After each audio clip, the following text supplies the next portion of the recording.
Welcome back. હવે સમાચારમાં આગળ વધીએ તો અમદાવાદના સોલા સાયન્સ સિટી રોડ પર સિમ્સ હોસ્પિટલ સામે આવેલા એએમસી મેદાનમાં 1 એપ્રિલથી 9 એપ્રિલ સુધી દિવ્ય લૌકિક શિવ કથાનું ભવ્ય આયોજન કરવામાં આવ્યું છે।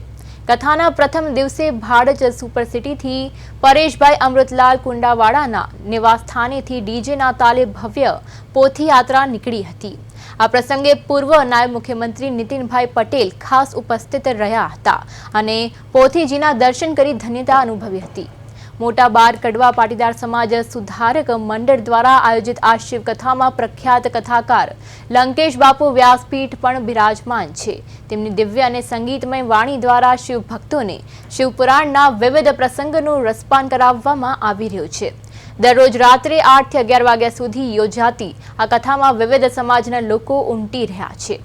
આયોજકો દ્વારા ભક્તો માટે મેદાનમાં બેસવાની અને પાર્કિંગની તમામ સગવડતા ઊભી કરવામાં આવી છે। શિવકથાના પ્રારંભ સાથે જ સમગ્ર સોલા પંથકમાં ભક્તિ અને ઉત્સાહનો માહોલ જોવા મળ્યો।